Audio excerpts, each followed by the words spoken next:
All frucked up, day 42. So, yeah, earlier I recorded a short that I thought I was going to upload in the place of this video. And then I'm like, no, that's not landscape. That's portrait. I can't let that stand. I'm not going to be lazy. I'm going to re-record.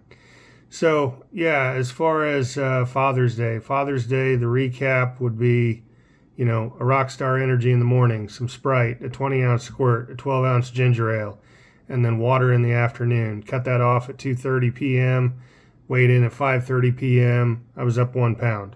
268.6 was my afternoon or evening weigh-in here on day 42.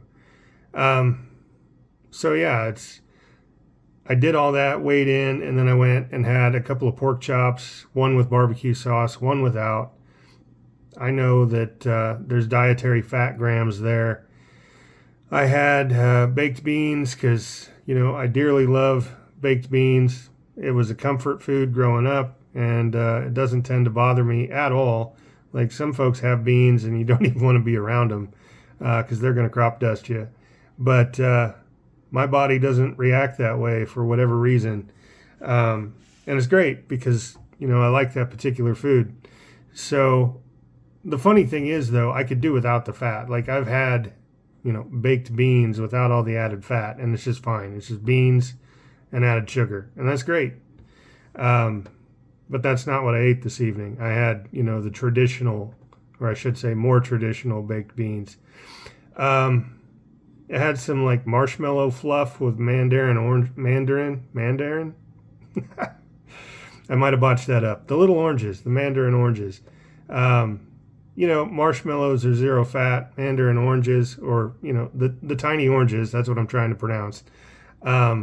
Those are zero fat.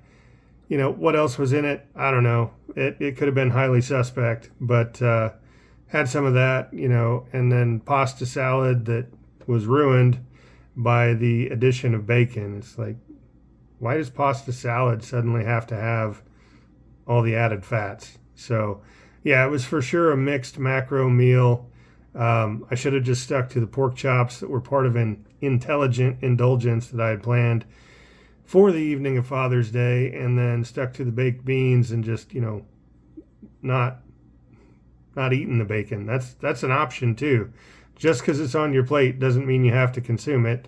But being raised by Depression era parents, damn it, I always clean my plate. So the interesting thing there, and this might serve someone well, downsize your plates. Because when you look at that plate, that smaller plate, and it looks full, then, it's not quite so obvious that you're practicing some sort of portion control. A smaller plate that's still full, maybe it's a trick of the eye, a trick of the mind, but it still looks like, I don't know, it still pleases the eye. It still looks good. You've got a full plate in front of you, never mind that the plate itself is smaller. So that could be a portion control tip or tactic for someone. I don't like saying the word hack. Like, that word is so overused. When is a hack a good thing, right? We use it as a derogatory term if we're talking about someone that's a hack. If you're hacking away at something, it implies that it's a imprecise approach. You're just kind of blindly chopping at something. It's like, I understand the root of the word. I understand where it came from. I just think we deploy it all too often, and it just, like, no, like, let's find the optimal way. It doesn't have to be my way. It just needs to be the best way. Like, whoever knows the best way to do something, learn from them. Don't trust a hack. So, that was an odd sidebar rant. But, so I didn't precisely stick to the plan of pork chops and baked beans. I didn't leave, chunks of fat, chunks of bacon from the baked beans on my plate. I cleaned it like a good little kid, the good little kid that I was raised to be. Don't waste anything. And who knows what dessert and so on that marshmallow fluff actually contained. And who knows how much added oil a pasta salad really has in it.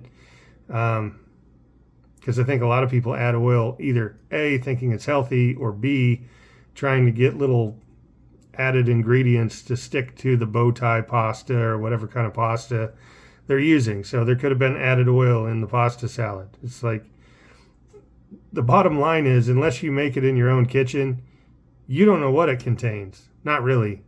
So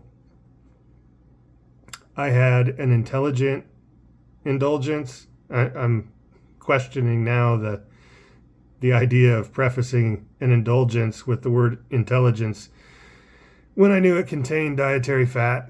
But yeah, so I had stuck to the water drinking into the afternoon, early to mid-afternoon, to have more of a full feeling going into the meal this evening. And, that may have helped because when I felt like I was full, I stopped eating. Not uncomfortably full, not stuffed, but when I felt like, okay, yeah, I've probably had enough to eat. Let me sit with this for 20 minutes. And yeah, it turned out I was full. No cake, no ice cream, no pies, no insanity like that. It's funny to call those desserts insanity. But it is, those desserts are, dietary fat and sugar together. So, it's obesogenic. It's going to cause a weight gain.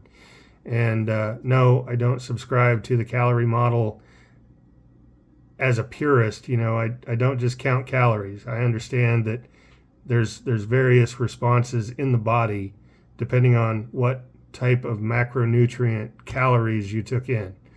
And if I'm flawed in that thinking, well, that's fine, because I'm going to go on in that way of flawed thinking. I don't believe that all calories are equal. I do not. And I'm very closed-minded in that regard. I've looked at it long enough and considered it long enough that all calories are not equal in my mind. They're just not. Any case, I tried to mitigate the harm of an indulgent meal by, number one, water intake, so that my stomach was, probably already full. The con to that would be I've just diluted all my digestive juices, if you will. I've, got a lot of water content in my stomach, and that might slow down digestion of this Father's Day meal. It was not just protein or not just fat. It was not just sugar or carbs. It was a mixed macro meal. And, the scale in the morning could definitely reflect that.